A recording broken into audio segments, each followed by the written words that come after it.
Hi, Jacqueline. How are you doing? I'm fine, thank you. How are you? I'm great. Thank you for coming in today. Hi, everyone. My name is Parul Begum. As you know me, this is part of our monthly interview series with experts with different experience, whether it's life experience or supporting people regarding regaining your confidence. So I'm Parul Begum, life and leadership coach. As you've seen some of our videos already, and stay with us. There will be a lot of tips, top tips from Jacqueline regarding how you can improve yourself. So, Jacqueline, thank you for joining us. It will be really good to know a bit about yourself, who you are, what you do, and why you do it. Okay, so thank you very much for having me. My name is Jacqueline Francis. I am an award-winning author. I'm a speaker. I'm an educator and a mentor, and I'm also an advocate for domestic peace. Wow, that is great introduction. Yeah, and why you decided to advocate for domestic peace? I think it's based on, first and foremost, let me just say, clarify what domestic peace is. And it's all to do with domestic abuse. Yeah. And, you know, that's quite a powerful word, isn't it? And I'm striving to, I don't know if it's a movement I'm trying to create to have domestic peace so that people can be happy in their relationships. So you asked me why I started this, and I have to start off with my own personal journey. And also to clarify that, you know, we automatically make this assumption that abuse is with a partner or a husband, but it can also take place within family members. And that's how mine started, with family members. And just because it's with family members doesn't mean to say that it's less, you know, viable than with a partner. Do you know what I mean? Absolutely. So, you know, the emotional and the psychological traits are associated with it as well. And also the loneliness, the isolation, the being ostracized comes with it as well. So that's how mine started. And I thought it came about where I just had enough, you know, because here I was in this family unit, you know, with my sisters, thinking that, you know, love is unconditional. Yeah. You know, but unbeknown to me, I don't know if it was some vendetta or whatever it was. I have no idea that they didn't like me. And I just couldn't figure it out. Why didn't they like me? You know, so that's how mine started off, and it just got to a point because there's only three of us, and I'm the middle one, and you know, it was sort of the bookends really. My younger one and my elder sister, they sort of like, I don't know, ganged up to me, whether they had a conversation about how they're going to treat me. I have no idea, but they just stopped talking to me. I didn't get invited anywhere. I tried to question, you know, have a conversation with them. I tried to get a mediator involved to find out, you know, how did this come about? How is it that, you know, we grew up in this happy relationship as children, and then all of a sudden I'm realizing, well, you know, you don't like me and you're treating me this way. And you know, and it had a huge dent on my confidence, because I was quite an outgoing person, you know, and you kind of, just like someone who's in a relationship, think, well, is it my fault? What did I do? You know, and maybe if I change my behavior, or maybe if I adhere to what they wanted, their values, you know, then things will be okay. And I thought, but your values are not the same as my values, you know. So that, it went on for a very long time. It went on for years, you know, and you know, at one point when I did try to get them together to question why they were treating me like this, just like in a relationship, they blamed me and they denied anything that I was saying, and then they also tried to minimize, you know, I'm laying it all out of proportion. You know, minimizing things, just like in a relationship with a partner, they try to minimize things. They won't deny anything. You know, so that's how it started with me. And then I thought, well, you know, enough was enough, because I felt myself walking around with my head held down, trying to be small, not to bring attention to myself. You know, and then I was scrolling through Instagram. You know, sometimes I say social media is not that good, but I was scrolling through Instagram and I saw this lady was asking for, she was doing an anthology and she wanted people to write their personal stories. And it was about the blind spot, what the eyes didn't see. And I thought, oh my God, that's me, because this was my blind spot. I didn't see this coming. I never assumed in a million years that my siblings will have this adverse feeling towards me. So I wrote a 3,000 word, I don't know what you want to call it, but essay or whatever, which was part of this anthology with 13 other people. And that's how it started. And then people started to read it and said, oh, well, you know, that's what happened to me, you know. And it was good to know, because sometimes you think you're in this alone, you know, but it's good to know that there are other people in this as well. And of course, I was in denial until I spoke to a psychotherapist and I told her what was happening to me. And she said, well, you've been abused. I'm like, no, because when you're in a relationship, just like when you're in a relationship, and you're going through the motions of living in a relationship, and you're thinking, well, no, do you know what I mean? Because, and this is what I'm saying, it comes in different guises. Absolutely. So that just, and it was sort of like a domino effect, really, because I wanted to highlight that it doesn't just happen in relationships, that it happens with family members. But I had to take the holistic route because people were coming to me with their stories of partner relationships. And obviously I can see the similarities. So I can identify and I empathize and I can sympathize with them as well. So, I mean, that's how, I mean, I know it was a very long answer, but it's great to know. But I think, you know, you kind of mentioned quite a lot. I think abuse is abuse and it doesn't have to be particular. I mean, I do quite a lot of, my other work is safeguarding. So I do quite a lot of safeguarding training of domestic abuse at home for children, you know, partner to partner by affecting children or parents to children. And I think abuse is a big term. Domestic abuse doesn't have to be partners, you know, husband and wife or partners. Is, you know, as you said, it could be sibling, but because it's not always talked about, people just think domestic abuse is just, you know. And I think you brought a really good, you know, you shared a really good story of your personal experience, how sibling rival could end up. So, you know, you mentioned about your childhood was good. So when all this started, actually, what age? I mean, you don't have to be specific, but like teenage or later when you become professional. I mean, when all this started? Well, I mean, when I look back at it, because you know hindsight and 2020 and all of that lot, when you look back, you can see the little signs, the little nuances of behavior and the way that I was spoken to, or how I was, you know, how I was treated. So as I said to you before, I'm the middle child, so I was very outgoing. I didn't, if I remember, I didn't conform. I never conformed.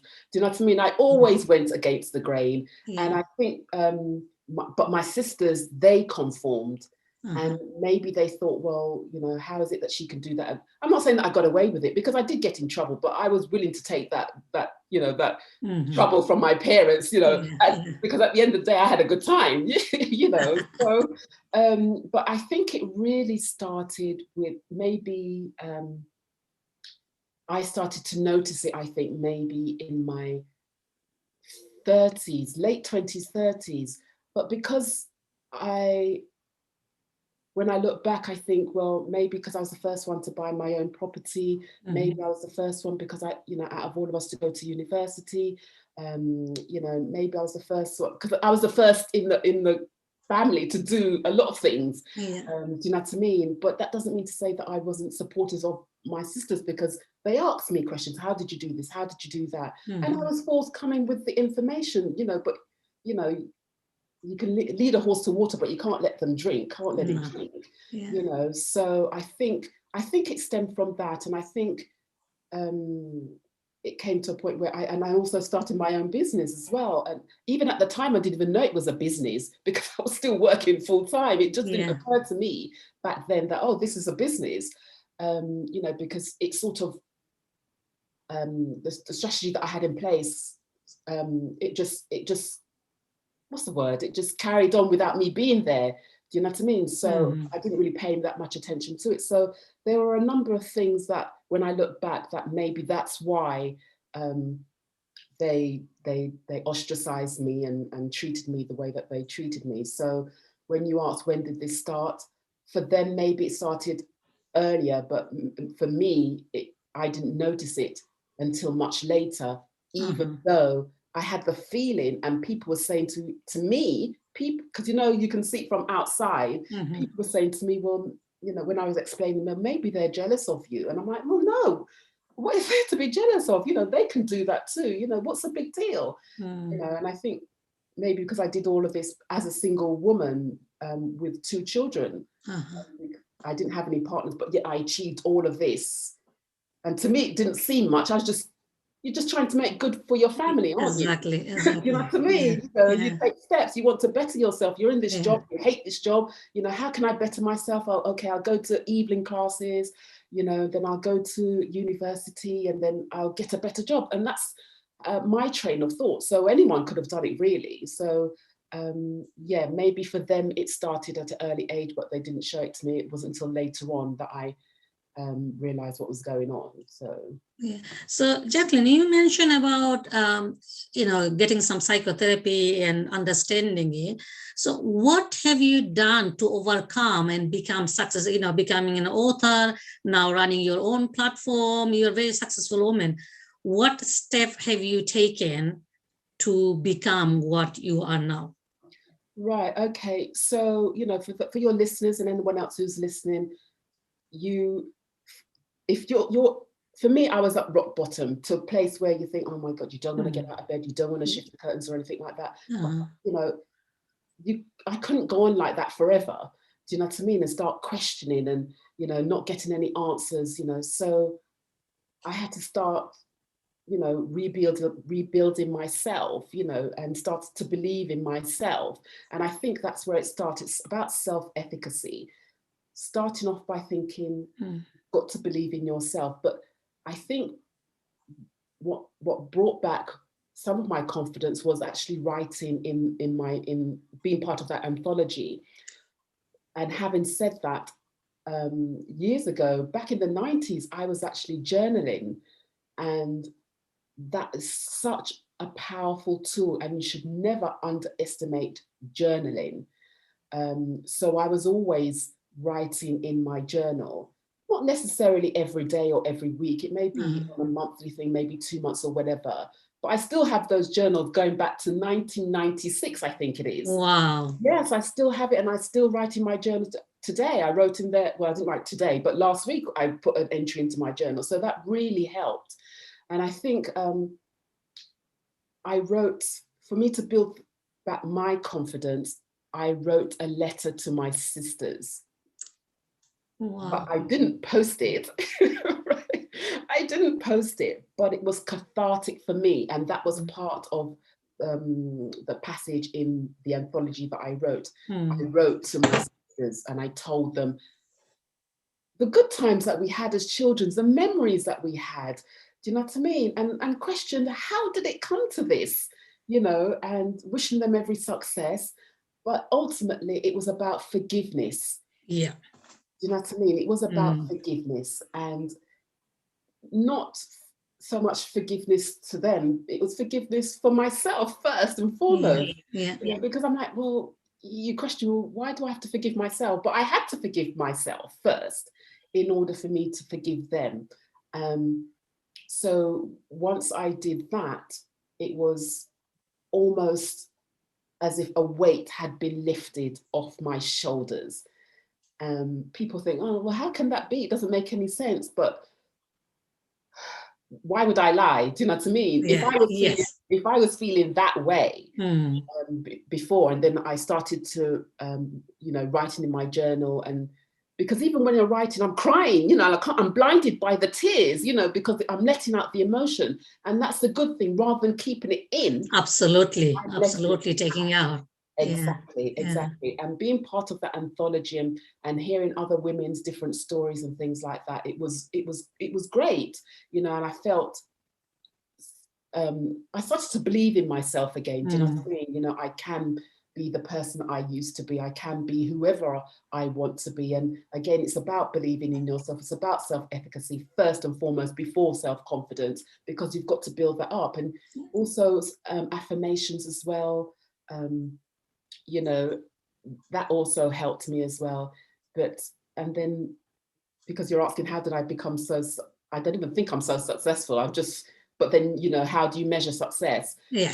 I then went on to, after writing in the anthology, I then went on to write a book called Walk Quiet, Run Quick, which you can see in the background there, Yeah. which is about domestic abuse. And even though I didn't experience the physical side of abuse, it's a fictional book, but Mm. the storyline is real. Yeah. Because I, you know, I have trained, I have had DV training. Years ago, I was supporting a refuge, and I actually went into this refuge to provide English skills support, because Oh, okay, as a teacher. yeah, Okay. I'm a teacher, you know, I'm a teacher. But Mm. these women were not, the women that I was went in to do that for, they were not in that mindset, because they were in a refuge. They, you know, they were still living in fear, you know, they Yeah. don't know what's going to happen next. So Yeah. I ended up providing emotional support to Mm. them. So Yeah. combined with the training of domestic violence training and the experience that I had at the refuge, I married that together and wrote Walk Quiet, Run Quick. You Yeah. know, when you're in a relationship, you're walking on eggshells, and you know, when you're ready to go, Yeah. you're running quick, aren't you? Absolutely. Yeah. You're running quick. So, but also I wrote Walk Quiet, Run Quick more to do with explaining what coercive controlling behavior is, as Mm. opposed to the physical Yeah. part of domestic abuse, because we can I see that. yeah, I think you mentioned really good. I think that's really important, because lots of people consider or think domestic violence is physical, Absolutely. but the scar is left with mental is far beyond, and because people don't see it, is there, and that could be a lifelong lasting impact on people's mind, Mm-hmm. because it's not your doctor doesn't see, your psychiatrist, unless you tell them. Lots of people, your friend doesn't see, and people just think it's nothing, and Mm-hmm. that has a significant impact of on people's life, how they go about and live their life, because it's always there, unless you do a lot of things to overcome, to become who you want to become. Absolutely, absolutely. And I also concentrated more on the the coercive side of it, the intimidation side of it, Mm. because I went to this event, because when Walk Quiet Run Quick came out the first Yeah. time around, this young lady contacted me via Instagram, and she said, "Oh, I've seen your book on, you know, in the feeds, and I wondered if I could come and talk to you about it." And she shared her experience to me, how she was abused when she was 16, 17 years old. Mm-hmm. And the only way she got out of that was by going off to university. And her boyfriend at the time was also abusive to his mother. So she, you know, she disguised it very well and so forth. So I went to her event because now she was out of it. She wanted to help other young people, because she found when she was at school, she didn't get any support. She didn't get the support that she needed. So she set up her own business or charity. And Yeah. so I wanted to support her. And then this young guy came on stage, and they were talking, and he said, "Oh, you know, domestic abuse is physical, and it only happens to older women." And I'm like, "Oh my gosh, oh my gosh." That's called lack of education. Yeah, so I said to the young lady, "I hope you don't mind. I know this wasn't planned, but can I just take the mic for a minute and go up on stage and Yeah. tell these group of young people, no, it's not like that, you know, because there's this stereotypical image of a woman cowering in the corner, you know, being abused by her partner. And abuse doesn't come in, one form of abuse doesn't come in isolation." You know, so I explained to them that no, it's not just physical, and I explained the other elements to it. And then after the event, another young lady came up to me and she goes, "Oh my gosh, thank you so much. I know you weren't meant to give a talk or anything like that, but what I said was, she learned more from what I said as opposed to the whole thing. Do you know what I mean? Not taking away with what, you know, the young lady was trying to achieve, but the fact that she had learned something, because she herself was also in an abusive relationship. So she was grateful that I had mentioned what I mentioned. And then she goes, I'm going to buy your book. I'm going to buy your book. So she went out, she bought the book. And then she sent me this A4 review of this book. Wow. And, you know, saying how, because it's an easy read. It's a short. Yeah, no, I need to get your book. I've heard about it, but it's an easy read. And is he on audio? Is he on Audible as well, or no, it's hard copy? Ebook and ebook. Oh, ebook. Okay, all right. Kindle. Yes. Oh, I can download on my Kindle. Yes, exactly. So I'll send you the link actually. Thank you. You know, that's how it started. And then I thought, okay, well, I've talked about coercive and controlling behavior. What do I do next? How do women come out of it? You know, it's all well and good me saying, okay, so I've recognized the signs. What do I do next? Do you know what I mean? So I thought, okay, well, let me write about the relationship jigsaw. Okay, so that's your next book. That's the second book. That's great. And the relationship jigsaw, okay, I start off with my story first and foremost, so that some people can try to relate. And then it goes on to talk about forgiveness, as I mentioned before. And then it shows you how to start building up your self-confidence, how to build or create resilience, because we all have resilience, but some of us have more resilience than others. How do you go about, you know, building that up? And you've got to make peace with your past. Absolutely. You have to make peace with your past.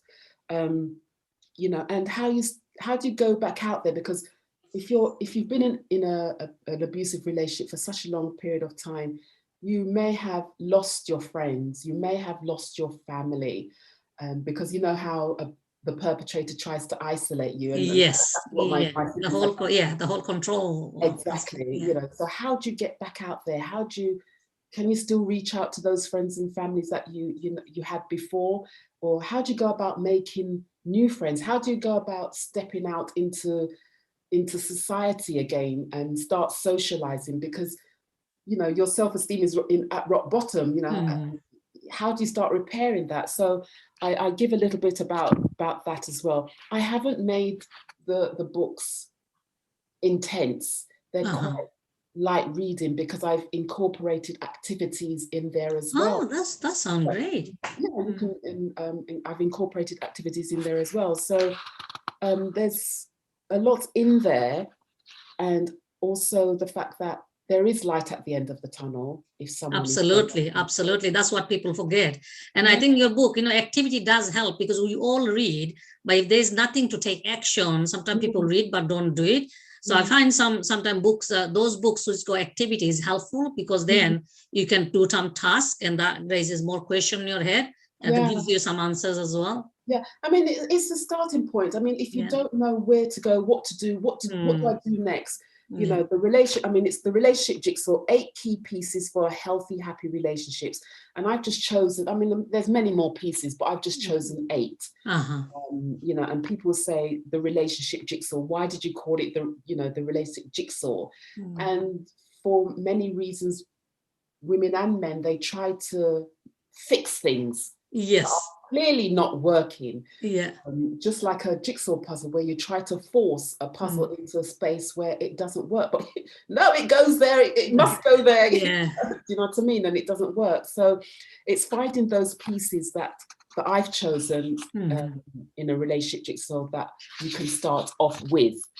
But then I've also given accountability, you know, because we're all in this together. It's just because it's happened to you doesn't mean to say, you know, that you must try to solve it in isolation. As a society, we have a responsibility to work absolutely together. Yes, yeah. I mean, so that's what I've put in there as well. I think it's called, what do I call it? Take a plea, I think it is. Let's take a plea. I've mentioned it, and the PLEA is an acronym for, I can't even remember what it is now, for parents, local authorities, education, and I can't remember what the A is. Authorities, I think it is, but it's an acronym for something that we all have a responsibility. Yeah. Employers, when people are at work, do you recognize the signs of someone in an abusive relationship? Their behavior, do you have things in your building that, any signage that they can go to privately without letting everybody know? Do you know what I mean? Do you have someone in HR that you can talk to? Do you know what I mean? So I've tried to put as much as I can in there, but try to make it as light reading as and accessible as possible. But that's great to hear, Jacqueline, and how you turn your experience into teaching others, but also becoming an author, a successful woman, also is generating income, future generating income as well. So, taking steps and recognizing it and taking actions can take you to the level you want to reach.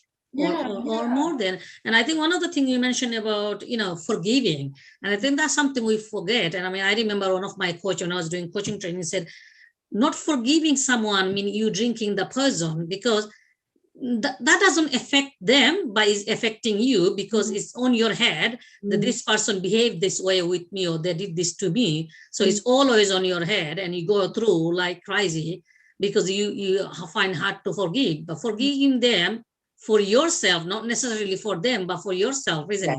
And that's a mistake a lot of people make. They think that they're forgiving the person's actions, but you're actually forgiving. You have to forgive yourself first. So I came to that conclusion when I was watching, because during my dark days, I was watching YouTube, and I was watching Oprah Winfrey actually. And she said that she was saying something about, she had a friend and they had fallen out.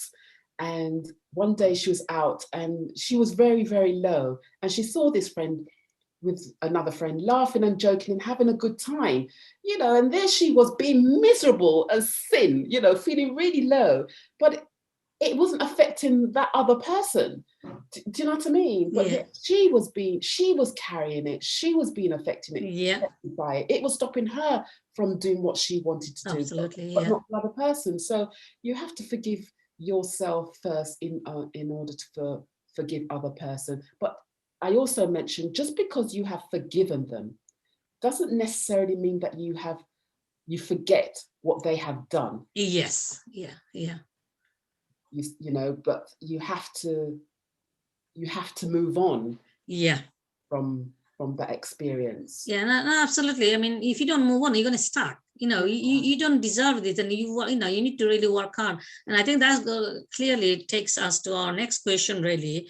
In terms of, you gave us your example, your story, and then how you kind of develop yourself. So my next question to you would be, what your advice, guidance, or top tips for those people who actually stuck in a abusive relationship, whether it's partner, home, family member, or colleagues, so they, challenges or had challenges, but they still stuck. What, if you could break it down really from smaller step, what they can do to move on, that would be really helpful. Okay. First and foremost, whatever tips I give may not work for you and may work for other people. So you've got to find what works for you. To get out of it. One of the tips I say is journaling. I'm really passionate about journaling, because you've got to pour out what's inside you, your hurts. So you've got to pour it out, and guarantee when you do pour it out, you do feel better. And even that little step, by doing that, will give you a bit of self-confidence. You know what I mean? Because you won't see it at the time. You probably won't even recognize it, but it will give you self-confidence. And then my other tip is, please do not, take on board what other people are saying about you. This is going to be your journey. And as much as everyone may want to support you, well, do this, do that, you have to find out what works for you. For me, if you can find a mediator, or if you can find someone to talk to, because what I also realize is that people come and talk to me quite openly and would say something to me that they wouldn't ordinarily say to somebody else or family member. I don't know if it's the tone of my voice. I've been told that I have a very calming voice. You know, so do find someone to talk to. It doesn't necessarily have to be a counsellor. It doesn't necessarily, I'm not putting you out of a job or anything like that. It doesn't necessarily have to be a coach or anything like that, but to find someone, because you have to unload, you have to unburden yourself in order for you to build resilience. That what I'm saying is, as a tip, is to try to build up your resilience, because you've just gone through a trauma or some sort of challenge or some sort of adversity. And as you said, you don't want to be kept stuck there. Yes. Yeah. Do you know what I mean? How do you bounce back from that? Yeah. You know what I mean? How do you persevere from those challenges? Because we've all had them. Yeah. I've had them. Yeah. Yes.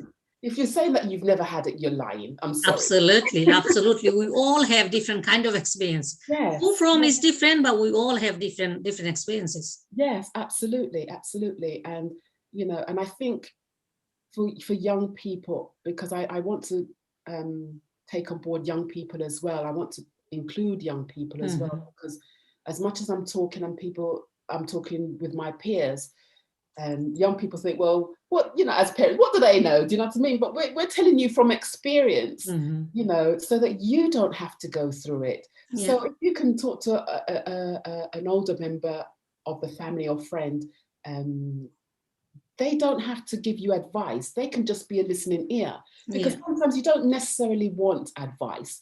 You just want someone to listen to and be heard.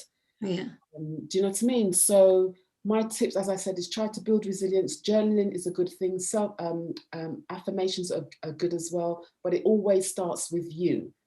And set small goals for yourself, smart goals that are achievable, because, you know, if you don't set smart goals, and go ahead and do big goals and you don't achieve it, then you're going to think it's going to bring you back down again, because you didn't get there, you didn't achieve those goals. So, you know, those are a couple of tips I would, you know, start off with, depending where you are in your journey, because you may have already surpassed that stage. So what would be the next stage for me? You know, so it depends on what stage you're at. Again, and I guess if you're at that next stage, for me, I started off at that stage that I've just mentioned. Then the second stage was, okay, well, I've written this book now, this anthology, being part of this anthology. Well, I can write a book, you know. And I think for me, the good thing for me was when I wrote Walk Quiet, Run Quick, I gave it to a publisher, but then I started to learn how to write a book.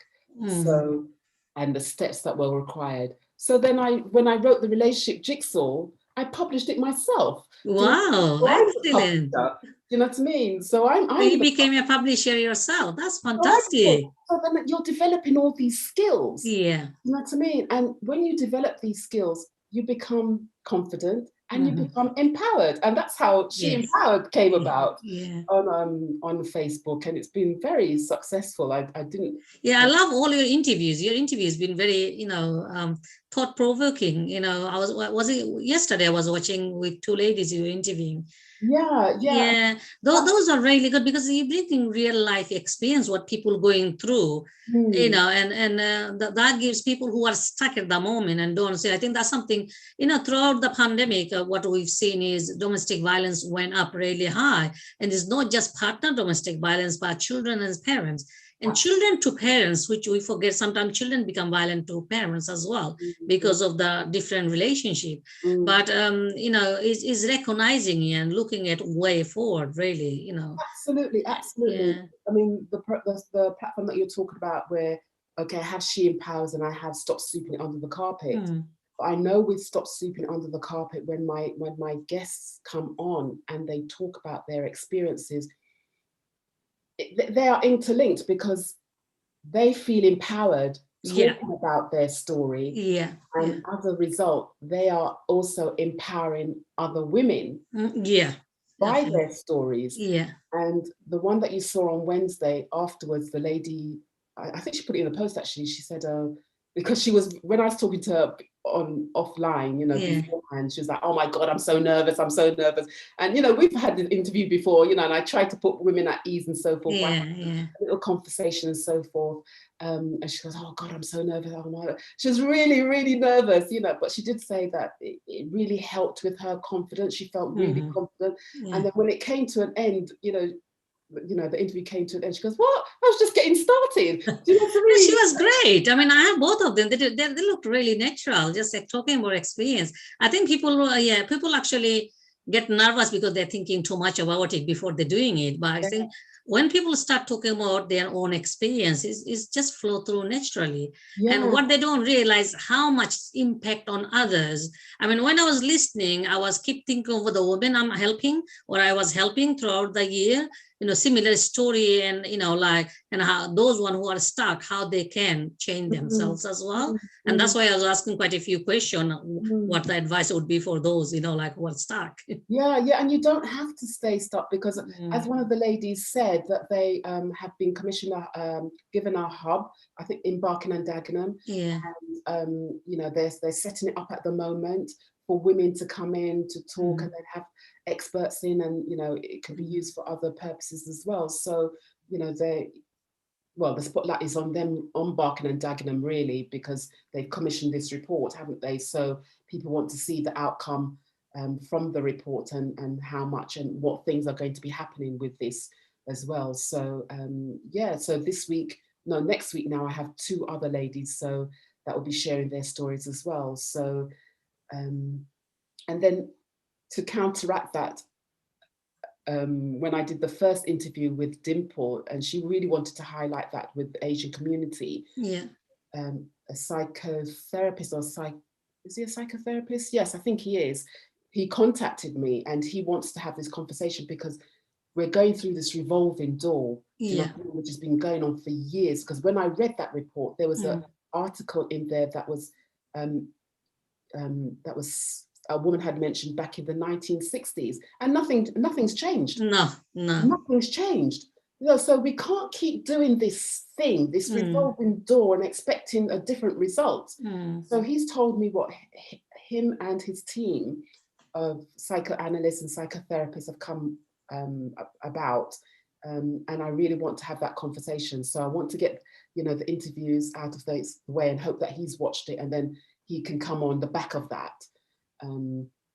So when they share their stories, it's about empowerment. Ultimately, no, I think one of the things, and while we're talking, is keep coming on my head as well. You know, I like your title, domestic peace advocate, not domestic violence. The reason I like the word peace, because one of the things, you know, why we have this round circle, because what we've seen is supporting the victim. What about the awareness in education? Education starts in primary school, at home. What are you teaching your child when they go to nursery? What is school teaching them about respect and violence and, you know, abuse at home? You know, and why, when you look at peer-to-peer, you know, partners to partner, is recognizing from the beginning. I mean, bullying is part of abuse, but people don't see it. You know, sibling rival, sibling bully, colleague, workplace bully. I mean, I was bullied a lot in workplace, but I don't let it, you know. So we all have come from different experiences, different things. But I think education at early age, same discrimination, because I'm different color, you are different color. That, you know, we have to be discriminated because we are different color, or because we are women, you know, or because we have disability. Start from the beginning, and I think it's really important. The amount of time we give it to victim, we should be giving to the perpetrator, teaching them, not putting them to jail, but also teaching them that what is mean. But if you teach them from the beginning, they don't become a perpetrator. They become respecting, you know, the person. Absolutely. And that's an interesting concept, because I really, there was this guy in, I was watching the news, and there was this guy from Sierra Leone. His name is Pedia Joseph. And I'm watching the news, and he's on there, Al Jazeera, and he's on there, and he's set up a school for men in his village. And I was so in awe of that, because I've always said, why is the onus always on women? Do you know what I mean? But he set up this school to educate the men.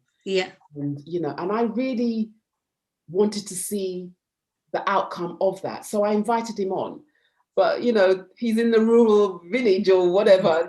We just couldn't connect. No matter how, we probably tried for over a week to try to connect, even if he just recorded it. But due to Wi-Fi, internet connection and so forth, it just wasn't happening. But then I referred, you know, people to, because it's on YouTube anyway, of how he set up the school. But I just wanted him to come on to share his experience and how we can go about, you know, the international community can go about setting up schools for men. Yeah. The repercussions of how you treat women. Because I wanted to see the end result of, you know, was it effective?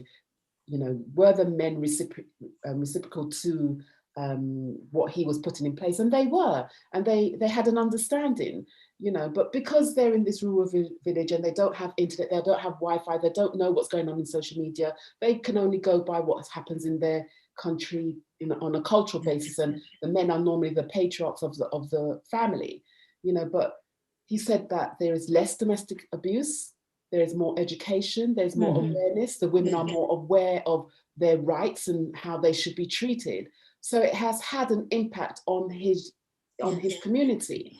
So yes, you're right. You know, we here in the Western world, why should it be, you know, why can't it start in the schools? Yes, they talk about relationships in the PSHE class lesson, but my question is always, is it enough? How far, you know, how in depth does it go? You just gave me a topic to have a different interview with a panel member, including yourself, about education system. So I think definitely, you know, Now I just want to say to, you know, to audience, like, lovely listening to you, Jacqueline. You've shared your story, the tips, you know, how you overcome, and the tips what people can take, you know, do small steps at a time, journaling, you know, gratitude, and taking the opportunity which you took, you know, writing this this for someone research, and then you became an author. So taking every opportunity is there, is grabbing those opportunity and improve. I mean, we only go one life, not getting, you know, sitting there getting stuck is not going to get anyone anywhere, you know. And I just want to say thank you everyone watching, and, you know, do like our videos, and it's going to be in YouTube. Subscribe to it. There will be more interview like this and more interview with Jacqueline as well. And if you have a story to share, please do get in touch with us. We'll be more than happy to, you know, talk to you and listen to the story. And I just want to say thank you, Jacqueline, for giving us your time and, you know, sharing your story and tips for ladies, really. But I'm really looking forward to having more conversation with you in terms of our education systems and how, and bringing some of those authority people figure in it and discussing how we can improve it. So anybody who want anything, please get in touch, and I'll be more than happy to talk to you as well.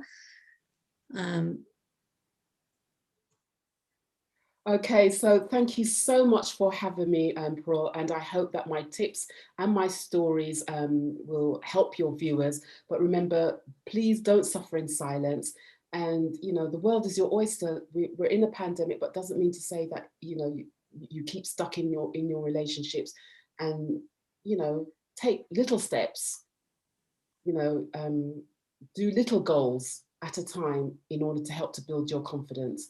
And then before you know it, you'll probably be writing your own story in your book and have it on Amazon. So all the best and good luck. Thank you very much, Jacqueline. Thank you for your time. You're welcome. Yeah.